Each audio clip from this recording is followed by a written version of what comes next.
Hello प्यारे छात्र छात्राओं, आप लोगों का फिर से एक और नए वीडियो में स्वागत है। आज के इस वीडियो में हम देखेंगे क्लास टेंथ का साइंस का देखेंगे वीवीआई ऑब्जेक्टिव। साइंस का वीवीआई ऑब्जेक्टिव देखेंगे। इससे पहले आप लोगों का सोशल साइंस का सीरीज चला, उसके बाद संस्कृत का चला और अभी क्या चल रहा है, साइंस का। तो आप लोग पूरी तरीक़ा से जुड़ने की ज़रूर कोशिश कीजिएगा और क्वेश्चन लगाने की ज़रूर कोशिश कीजिएगा। तो आप लोगों को बिहार बोर्ड में बहुत ही अच्छा लगेगा और बहुत ही अच्छा मार्क्स गेन कर सकते हैं यहाँ से। देखिए यहाँ पे पहला क्वेश्चन यहाँ पे क्या है मेरा, चलिए शुरू करते हैं इसको। देखिए पहला क्वेश्चन है यहाँ पे, रासायनिक अभिक्रिया में भाग लेने वाले पदार्थ को कहते हैं। तो रासायनिक अभिक्रिया में जो भाग लेता है उसको हम क्या कहते हैं, तो उसको हम अभिकारक कहते हैं। क्या कहते हैं? रासायनिक अभिक्रिया में जो भाग लेता है पदार्थ उसको हम अभिकारक कहते हैं। और रासायनिक अभिक्रिया के दौरान जो पदार्थ का निर्माण होता है उसको हम क्या कहते हैं, तो उत्पाद कहते हैं। उसको हम उत्पाद कहते हैं। तो इस चीज़ को आप लोग याद रखेंगे। रासायनिक अभिक्रिया में बनने वाले पदार्थ को हम क्या कहते हैं, उत्पाद कहते हैं। लेकिन रासायनिक अभिक्रिया में जो भाग लेगा उसको हम क्या कहेंगे, तो अभिकारक कहेंगे। इस चीज़ को आप लोग याद रखेंगे। बहुत ही अच्छा ऑब्जेक्टिव है, तो आप लोग कमेंट सेक्शन में ए जरूर लिखिएगा। चलिए नेक्स्ट क्वेश्चन देखते हैं। टूथपेस्ट कैसा होता है? टूथपेस्ट कैसा होता है? तो आप लोगों को पता होना चाहिए कि टूथपेस्ट जो है वो हमेशा क्षारीय होता है।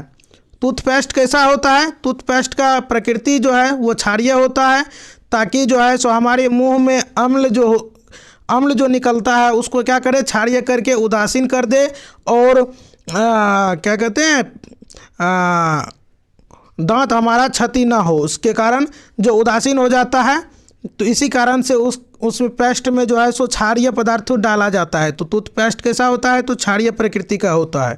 चलिए नेक्स्ट क्वेश्चन देखते हैं। देखिए यहाँ पे नेक्स्ट क्वेश्चन क्या है, निम्नलिखित में कौन विद्युत का सुचालक है? इसमें जो है सो विद्युत का सुचालक कौन है, तो विद्युत का सुचालक जो है सो इनमें विद्युत का सुचालक जो है वो ग्रेफाइट है। सही आंसर सी हो जाएगा। इस चीज़ को आप लोग याद रखेंगे। चलिए नेक्स्ट क्वेश्चन देखते हैं। निम्नलिखित में कौन कार्बोस्किल का समूह है? कार्बोस्किल का समूह कौन है इसमें, तो 4 का सही आंसर क्या हो जाएगा? 4 का सही आंसर होगा सिंगल बॉन्ड OH होगा। इसका सही आंसर सी हो जाएगा। इस चीज़ को आप लोग याद रखेंगे। चलिए नेक्स्ट क्वेश्चन देखते हैं। देखिए यहाँ पे नेक्स्ट क्वेश्चन क्या है, आमीटर से निम्नलिखित में किसे मापा जाता है? तो आमीटर के द्वारा जो है किसको मापा जाता है, तो वो विद्युत धारा को मापा जाता है। तो सही आंसर ए हो जाएगा। इस चीज़ को याद रखेंगे। चलिए नेक्स्ट क्वेश्चन देखते हैं। देखिए यहाँ पे नेक्स्ट क्वेश्चन क्या है, वह उपकरण जो विद्युत ऊर्जा को यांत्रिक ऊर्जा में बदलता है। वह उपकरण जो विद्युत ऊर्जा को यांत्रिक ऊर्जा में बदलता है उसको हम क्या कहते हैं, तो उसको हम विद्युत मोटर कहते हैं। क्या कहते हैं? विद्युत मोटर। सही आंसर बी हो जाएगा। और जनरेटर का काम क्या होता है, तो वह यांत्रिक ऊर्जा को क्या करता है, तो वह विद्युत ऊर्जा में बदल देता है। इस चीज़ को भी आप लोग याद रखेंगे। चलिए नेक्स्ट क्वेश्चन की ओर चलते हैं। देखिए यहाँ पे नेक्स्ट सूत्र है, यहाँ पे नेक्स्ट क्वेश्चन है, यहाँ पे दर्पण का सूत्र है। तो दर्पण का सूत्र क्या होता है, 1/v प्लस 1/u बराबर क्या होता है, 1/f। तो देखिए इसमें कहाँ पे है, सही आंसर ए हो जाएगा। ए आपका सही आंसर होगा। इस चीज़ को आप लोग ध्यान रखेंगे। चलिए नेक्स्ट क्वेश्चन देखते हैं। देखिए यहाँ पे नेक्स्ट क्वेश्चन क्या है, निकट दृष्टि दोष को निम्नलिखित में किस लेंस के द्वारा हटाया जाता है? तो निकट दृष्टि दोष को किस लेंस के द्वारा हटाया जाता है, तो वह अवतल लेंस के द्वारा हटाया जाता है। सही आंसर बी हो जाएगा। इस चीज़ को आप लोग याद रखेंगे। चलिए नेक्स्ट क्वेश्चन की ओर चलते हैं।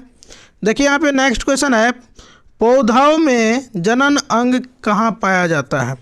तो पौधे में जनन अंग जो है वो कहाँ पाया जाता है, तो 9 का सही आंसर क्या हो जाएगा, पुष्प में। पुष्प में जो है सो पौधा का जनन अंग होता है। इस चीज़ को आप लोग याद रखेंगे। चलिए नेक्स्ट क्वेश्चन की ओर चलते हैं। देखिए यहाँ पे नेक्स्ट क्वेश्चन क्या है, मेंडल ने अपने आनुवांशिकी प्रयोग में किस पौधे का उपयोग किया था? तो मेंडल के द्वारा जो है किस पौधे का अपना प्रयोग में मतलब उपयोग किया गया था? तो आप लोग इसका कमेंट करेंगे। सही आंसर सी होगा। मटर के पौधे का जो है वो अपने आनुवांशिकी प्रयोग में प्रयोग किए थे। तो सही आंसर सी होगा। इस चीज़ को आप लोग कमेंट करेंगे। चलिए नेक्स्ट क्वेश्चन की ओर चलते हैं। देखिए यहाँ पे पारिस्थितिकी तंत्र में ऊर्जा का प्रवाह प्रवाह किस दिशा में होता है? पारिस्थितिक तंत्र में ऊर्जा का प्रवाह जो है वो किस दिशा में होता है? तो 11 का सही आंसर होगा एक दिशीय दिशा में होगा। सही आंसर ए हो जाएगा। चलिए नेक्स्ट क्वेश्चन की ओर चलते हैं। देखिए यहाँ पे ओजोन परत पाया जाता है, तो ओजोन परत जो है वो कहाँ पाया जाता है ये आपसे पूछा जा रहा है। तो वायुमंडल के ऊपरी सतह में ओजोन परत पाया जाता है। सही आंसर बी हो जाएगा। इस चीज़ को याद रखेंगे। चलिए नेक्स्ट क्वेश्चन की ओर चलते हैं। नेक्स्ट क्वेश्चन देखिए यहाँ पे क्या है। देखिए यहाँ पे नेक्स्ट क्वेश्चन है, पौधों में गैसों का आदान प्रदान किसके द्वारा होता है? तो पौधों में गैसों का आदान प्रदान जो है वो रंध्र के द्वारा होता है। सही आंसर ए हो जाएगा। रंध्र के द्वारा जो है सो गैसों का आदान प्रदान जो है सो पौधों में होता है। तो इस चीज़ को आप लोग याद रखेंगे और कमेंट सेक्शन में ज़रूर लिखेंगे। चलिए नेक्स्ट क्वेश्चन को देखते हैं। देखिए यहाँ पे नेक्स्ट क्वेश्चन क्या है, निम्न में सबसे तेज हृदय धड़कन किसका होता है? तो निम्न में जो सबसे तेज हृदय धड़कन किसका होता है? तो वो चूहा का होता है। किसका होता है? चूहा का हृदय धड़कन जो है वो सबसे तेज होता है। इस चीज़ को आप लोग याद रखेंगे। चलिए नेक्स्ट क्वेश्चन देखते हैं। देखिए यहाँ पे नेक्स्ट क्वेश्चन क्या है, सजीव जीवधारियों द्वारा किस प्रकार की नाइट्रोजनी पदार्थ कचरा का उत्सर्जन होता है? तो 15 का सही आंसर क्या हो जाएगा? तो 15 का सही आंसर होगा अमोनिया का होता है, यूरिक अम्ल का होता है, यूरिया का होता है, इनमें से सभी, यानी सही आंसर डी हो जाएगा, सभी होगा। चलिए नेक्स्ट क्वेश्चन को देखते हैं। तंत्रिका तंत्र की रचनात्मक एवं क्रियात्मक इकाई को कहते हैं। तो तंत्रिका तंत्र के रचनात्मक और क्रियात्मक इकाई को हम क्या कहते हैं? तो न्यूरॉन कहते हैं। क्या कहते हैं? तंत्रिका तंत्र के रचनात्मक एवं क्रियात्मक इकाई को हम न्यूरॉन कहते हैं। सही आंसर बी होगा। इस चीज़ को आप लोग टाइप करेंगे। चलिए नेक्स्ट क्वेश्चन देखते हैं। देखिए यहाँ पे नेक्स्ट क्वेश्चन क्या है, निम्नलिखित में किस धातु से सोलर सेल बना होता है? तो सोलर सेल जो है वो किस धातु से बना होता है? तो 17 का सही आंसर क्या हो जाएगा? वो सिलिकॉन से बना होता है। किस चीज़ से बना होता है? सिलिकॉन से बना होता है। जो है सोलर सेल जो है वो सिलिकॉन धातु का बना होता है। सही आंसर डी हो जाएगा। इस चीज़ को आप लोग टाइप करेंगे, आपका सही आंसर डी हो जाएगा। चलिए नेक्स्ट क्वेश्चन देखते हैं। देखिए यहाँ पे नेक्स्ट क्वेश्चन क्या है, निम्नलिखित में कौन लवण है? पूछा जा रहा है कि इनमें से कौन लवण है। तो इनमें लवण कौन है? तो K2SO4। क्या है? K2SO4 पोटेशियम सल्फेट जो है ये आपका लवण है। सही आंसर सी हो जाएगा। इस चीज़ को आप लोग याद रखेंगे। चलिए नेक्स्ट क्वेश्चन की ओर देखते हैं। देखिए यहाँ पे निम्नलिखित में सबसे भारी धातु कौन है? पूछा जा रहा है कि निम्नलिखित में सबसे भारी धातु कौन है, यानी आयरन जो है सबसे भारी धातु है। आयरन मतलब लोहा। क्या होता है? आयरन मतलब लोहा। सही आंसर डी हो जाएगा। इस चीज़ को आप लोग याद रखेंगे, ध्यान रखेंगे कि आयरन जो है आपका सबसे भारी धातु होता है। तो सही आंसर क्या हो जाएगा? डी हो जाएगा, आयरन। इस चीज़ को याद रखेंगे और कमेंट सेक्शन में ज़रूर लिखेंगे। अभी तक आप लोग वीडियो को लाइक नहीं किए हैं तो सबसे पहले वीडियो को लाइक कर दीजिए और चैनल पर नए हैं तो सबसे पहले आप लोग चैनल को सब्सक्राइब करके बेल आइकन पे ज़रूर प्रेस कर दीजिएगा, ताकि जब भी हम वीडियो डालें तो आप लोगों को नोटिफिकेशन मिल सके। चलिए नेक्स्ट क्वेश्चन की ओर चलते हैं। देखिए यहाँ पे नेक्स्ट क्वेश्चन है, इथेन के एक अणु में कितने सहसंयोजक बंधन है? तो इथेन के एक अणु में कितने सहसंयोजक बंधन है ये आपसे पूछा जा रहा है। तो इथेन के एक अणु में 7 सहसंयोजक बंधन होते हैं। इस चीज़ को आप लोग याद रखेंगे। सही आंसर डी हो जाएगा। चलिए नेक्स्ट क्वेश्चन की ओर चलते हैं। देखिए यहाँ पे किसकी उपस्थिति के कारण पौधे का रंग हरा होता है? पौधा का रंग जो है वो किसके उपस्थिति के कारण हरा होता है? तो वो क्लोरोफिल के कारण जो है क्लोरोफिल के कारण जो है पौधा का जो रंग होता है वो हरा होता है। तो सही आंसर क्या हो जाएगा? ए हो जाएगा। इस चीज़ को आप लोग टाइप करेंगे। चलिए नेक्स्ट क्वेश्चन की ओर चलते हैं। देखिए यहाँ पे पौधों में उत्सर्जी पदार्थ है। तो पौधों में उत्सर्जी पदार्थ क्या है ये आपसे पूछा जा रहा है। तो पौधे का उत्सर्जी पदार्थ कौन कौन होता है? तो गोंद होता है और जो है सो टेनिन होता है। क्या होता है? टेनिन होता है और रेजिन होता है। क्या होता है? रेजिन। देखिए तो ऑप्शन में क्या सब है? गोंद है, टेनिन है, रेजिन है। तो इसका मतलब क्या, सभी आंसर जो है यहाँ पे सही है। तो इस चीज़ को आप लोग कमेंट करेंगे, सही आंसर क्या हो जाएगा, तो डी हो जाएगा। चलिए नेक्स्ट क्वेश्चन की ओर चलते हैं। टिहरी बांध का निर्माण किस प्रदेश में किया गया? तो टिहरी बांध का जो है वह निर्माण किस प्रदेश में किया गया, यानी कहाँ किया गया? तो टिहरी बांध कहाँ पे उपस्थित है?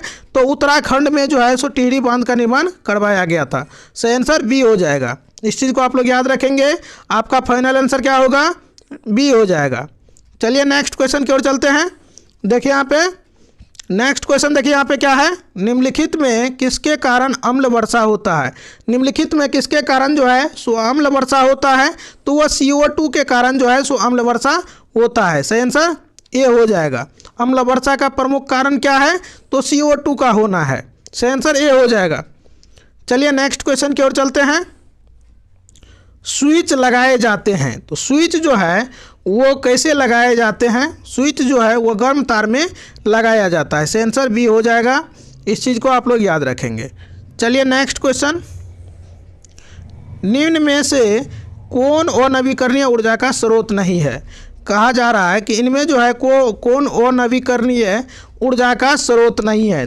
तो 26 का सही आंसर क्या हो जाएगा, बायोगैस जो है, बायोगैस जो है वो अनवीकरणीय ऊर्जा का स्रोत नहीं है।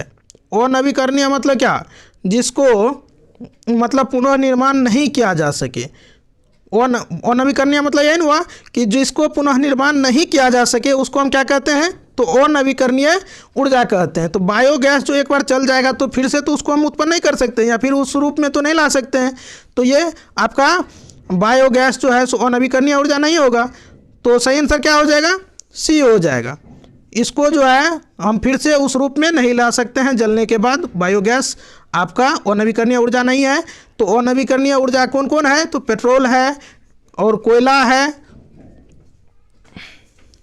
तो इस चीज़ को आप लोग याद रखेंगे। 26 का सही आंसर क्या हो जाएगा, इस चीज़ को आप लोग टाइप करेंगे बायोगैस। बायोगैस सही आंसर सी होगा। चलिए नेक्स्ट क्वेश्चन को देखते हैं। मनुष्य में वृक्क निम्न में किससे संबंधित है? मनुष्य का वृक्क जो है वह किसके लिए संबंधित है, यानी किससे संबंधित है? तो वो उत्सर्जन, वृक्क जो है, वृक्क यानी किडनी जो है वह उत्सर्जन के लिए मनुष्य का कार्य करता है। उत्सर्जन में मनुष्य का कार्य करता है। तो इस चीज़ को आप लोग याद रखेंगे। सही आंसर डी हो जाएगा। इस चीज़ को आप लोग याद रखेंगे। चलिए नेक्स्ट क्वेश्चन देखते हैं। हाइड्रा में पाया जाता है, तो हाइड्रा में जो है वो क्या पाया जाता है? तो 28 का सही आंसर क्या हो जाएगा, स्पर्शक पाया जाता है। हाइड्रा में क्या पाया जाता है, तो स्पर्शक, हाइड्रा में स्पर्शक पाया जाता है। इस चीज़ को आप लोग याद रखेंगे। चलिए नेक्स्ट क्वेश्चन देखते हैं। किसे रासायनिक दूत कहा जाता है? तो रासायनिक दूत जो है वो किसको कहा जाता है? तो हार्मोन को जो है सो रासायनिक दूत कहा जाता है। हार्मोन को रासायनिक दूत कहा जाता है। इस चीज़ को आप लोग याद रखेंगे। सही आंसर सी होगा। आप लोग कमेंट सेक्शन में जरूर टाइप कीजिएगा। चलिए नेक्स्ट क्वेश्चन देखते हैं। द ओरिजिन ऑफ स्पीसीज नामक पुस्तक किसने लिखी? तो द ओरिजिन ऑफ स्पीसीज नामक पुस्तक जो है वो किसके द्वारा लिखा गया? तो डार्विन के द्वारा लिखा गया। डार्विन के द्वारा जो है the species of the origin of species नामक पुस्तक जो है वो डार्विन के द्वारा लिखा गया। सही आंसर ए हो जाएगा। आप लोग टाइप करेंगे। चलिए नेक्स्ट क्वेश्चन को देखते हैं। निम्नलिखित में किस माध्यम में प्रकाश की चाल सबसे अधिक होता है? तो प्रकाश का चाल जो है किस माध्यम में सबसे अधिक होता है? तो निर्वात में जो है प्रकाश का चाल क्या होता है? निर्वात में प्रकाश का चाल सबसे अधिक होता है और उससे कम किस में होता है?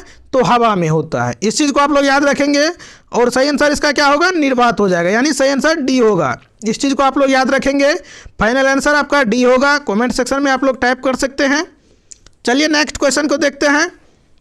देखिए यहाँ पे नेक्स्ट क्वेश्चन क्या है। विभवांतर का असम मात्रक होता है। तो विभवांतर का असम मात्रक क्या होता है? तो वोल्ट होता है। क्या होता है? विभवांतर का असम मात्रक वोल्ट होता है। इस चीज़ को आप लोग याद रखेंगे। हमारे साथ आप लोग याद करते जाएंगे कि विभवांतर का असम मात्रक बी होगा। इस चीज़ को आप लोग कमेंट सेक्शन में जरूर बताइए। चलिए नेक्स्ट क्वेश्चन देखते हैं। देखिए यहाँ पे प्रकाश की किरणें गमन करती है। तो प्रकाश की किरणें जो है वो कैसी गमन करती है? तो सीधी रेखा में गमन करती है। कैसी गमन करती है? सीधी रेखा में प्रकाश की रेखा गमन करती है। सही आंसर ए हो जाएगा। आप लोग कमेंट सेक्शन में टाइप करेंगे तो आप लोगों को जल्दी याद होगा। चलिए नेक्स्ट क्वेश्चन देखते हैं। देखिए यहाँ पे नेक्स्ट क्वेश्चन क्या है, निम्नलिखित में कौन लेंस की क्षमता का मात्रक है। तो लेंस की क्षमता का ऐसा मात्रक, लेंस की क्षमता का मात्रक क्या होता है, तो 34 का सही आंसर क्या हो जाएगा, डायऑप्टर होता है। लेंस की क्षमता का मात्रक जो होता है डायऑप्टर होता है। क्या होता है, डायऑप्टर जो है लेंस की क्षमता का मात्रक होता है। तो सही आंसर क्या हो जाएगा, सी हो जाएगा। इस चीज़ को आप लोग कमेंट सेक्शन में जरूर टाइप करेंगे, हो जाएगा।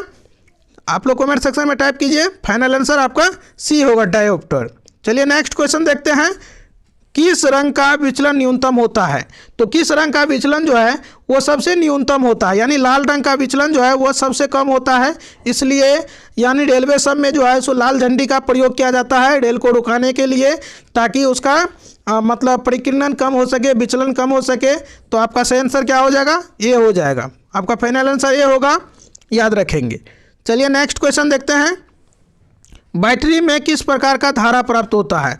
तो बैटरी में जो है किस प्रकार का धारा प्राप्त होता है, तो वो दिष्ट धारा प्राप्त होता है। कैसा होता है, दिष्ट धारा बैटरी में प्रवाहित होता है। तो इस चीज़ को आप लोग याद रखेंगे, सही आंसर आपका बी हो जाएगा। इस चीज़ को आप लोग याद रखेंगे। चलिए नेक्स्ट क्वेश्चन की ओर चलते हैं। देखिए यहाँ पे नेक्स्ट क्वेश्चन क्या है, समीकरण 2H2O + O2 मिल करके 2H2O बना रहा है। तो यह कौन सी अभिक्रिया है। अब देखिए यहाँ पे 2H2O + O2 मिल करके एक हो जा रहा है, 2H2O हो जा रहा है। मतलब क्या, ये दो मिल करके एक हो रहा है, यानी संयोजित हो रहा है। कैसा हो रहा है, तो संयोजित हो रहा है। तो सही क्या हो जाएगा इसका आंसर, संयोजन अभिक्रिया हो जाएगा। क्या हो जाएगा, संयोजन अभिक्रिया हो जाएगा। कौन सी अभिक्रिया होगा, संयोजन अभिक्रिया, संयोजन अभिक्रिया। इस चीज़ को आप लोग याद रखेंगे, संयोजन अभिक्रिया। सही आंसर ये होगा। इस चीज़ को आप लोग टाइप करेंगे। चलिए नेक्स्ट क्वेश्चन की ओर चलते हैं। देखिए यहाँ पे नेक्स्ट क्वेश्चन क्या है, ग्लूकोज का रासायनिक सूत्र निम्नलिखित में कौन है। तो ग्लूकोज का सूत्र सही आंसर क्या होगा, बताइए आप लोग कमेंट सेक्शन में। तो ग्लूकोज का सूत्र होता है C6H12 और O6। इस चीज़ को आप लोग याद रखेंगे, सही आंसर आपका सी हो जाएगा। फाइनल आंसर आपका सी होगा। कमेंट सेक्शन में बताएंगे कि किस किस को ये आंसर पता था। चलिए नेक्स्ट क्वेश्चन देखते हैं, सोडियम की परमाणु संख्या है। तो सोडियम की परमाणु संख्या कितनी होती है, आप लोग फटाफट से क्वेश्चन का आंसर देने की कोशिश करेंगे। तो सोडियम का परमाणु संख्या 11 होगा, ये सबको पता है, 11 होगा सोडियम का परमाणु संख्या। चलिए नेक्स्ट क्वेश्चन देखते हैं, अमीबा में अधिकांश पोषण कैसा होता है। तो अमीबा में अधिकांश पोषण जो है वह किस तरीका का होता है। तो अमीबा में अधिकांश पोषण जो है वह अंतर्ग्रहण के द्वारा होता है। अंतर्ग्रहण के द्वारा जो अमीबा में अधिकांश पोषण होता है। तो इस चीज़ को आप लोग याद रखेंगे, सही आंसर आपका बी हो जाएगा। आप लोग कमेंट करेंगे कि किसको किसको आंसर पता था। चलिए नेक्स्ट क्वेश्चन देखते हैं, आवर्त सारणी के प्रथम वर्ग के सदस्य होते हैं। तो आवर्त सारणी के प्रथम वर्ग के सदस्य कौन होते हैं। तो प्रथम वर्ग के जो सदस्य होते हैं वो कैसा होते हैं, तो क्षार धातु होते हैं। कैसा होता है, क्षार धातु, क्षारीय धातु होते हैं। इस चीज़ को आप लोग याद रखेंगे, सही आंसर सी हो जाएगा। इस चीज़ को आप लोग याद रखेंगे। चलिए नेक्स्ट क्वेश्चन की ओर चलते हैं। देखिए यहाँ पे नेक्स्ट क्वेश्चन क्या है, निम्नलिखित में कौन प्राकृतिक संसाधन नहीं है। इसमें से पूछा जा रहा है आपका, इनमें कौन जो है वो प्राकृतिक संसाधन नहीं है। तो 42 का सही आंसर क्या हो जाएगा, जीवधारी जो है वो प्राकृतिक संसाधन नहीं है। इस चीज़ को आप लोग याद रखेंगे, सही आंसर क्या हो जाएगा, डी हो जाएगा। चलिए नेक्स्ट क्वेश्चन की ओर चलते हैं।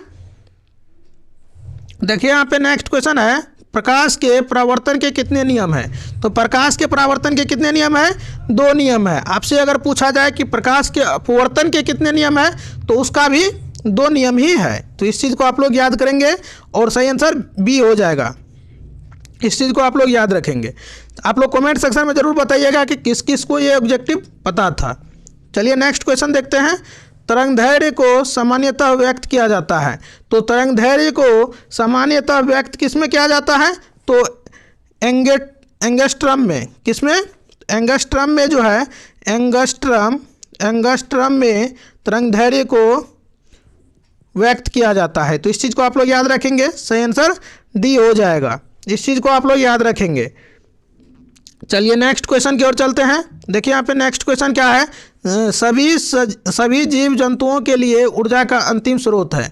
सभी जीव जंतुओं के लिए ऊर्जा का अंतिम स्रोत क्या है? तो वह सूर्य है। क्या है? सूर्य जो है सभी जीव जंतुओं के लिए अंतिम स्रोत है। सही आंसर सी हो जाएगा। इस चीज़ को आप लोग कमेंट सेक्शन में जरूर बताएंगे। चलिए नेक्स्ट क्वेश्चन, तेलचट्टा में कितने जोड़े श्वास रंध्र पाए जाते हैं? तो तेलचट्टा में कितने जोड़े जो है तो श्वास रंध्र पाए जाते हैं? तो 10 जोड़े। कितने? 10 जोड़े। सही आंसर सी हो जाएगा। इस चीज़ को आप लोग कमेंट करेंगे। चलिए नेक्स्ट क्वेश्चन देखिए, प्रकाश संश्लेषण की क्रिया होती है। तो प्रकाश संश्लेषण की क्रिया जो है वो कहाँ होता है? तो हरे पौधे में होता है। सही आंसर सी हो जाएगा। चलिए नेक्स्ट क्वेश्चन, फ्लोएम ऊतकों द्वारा कार्बोहाइड्रेट का परिवहन होता है। तो फ्लोएम ऊतकों द्वारा जो कार्बोहाइड्रेट का परिवहन जो होता है वो किस रूप में होता है? तो वह होता है सुक्रोज के रूप में। सही आंसर डी हो जाएगा। चलिए उम्मीद करते हैं कि सारा का सारा ऑब्जेक्टिव आप लोगों को समझ में आ गया होगा। तो अभी तक आप लोग वीडियो को लाइक नहीं किए हैं तो सबसे पहले आप लोग वीडियो को लाइक कीजिए और दोस्तों के साथ ज़रूर शेयर कीजिएगा। और अभी तक आप लोग चैनल को सब्सक्राइब नहीं किए हैं तो सबसे पहले तो आप लोग चैनल को सब्सक्राइब करके बेल आइकन पे ज़रूर प्रेस कर दीजिएगा ताकि जब भी हम वीडियो डालें तो आप लोगों को नोटिफिकेशन मिल सके। इसी तरह आप लोग मचाते रहे, इसी तरह आप लोग तैयारी करते रहे और बोर्ड में बहुत अच्छा करने की कोशिश ज़रूर करें। और मिलते हैं नेक्स्ट वीडियो में नेक्स्ट धमाकेदार टॉपिक के साथ। तब तक के लिए बाय।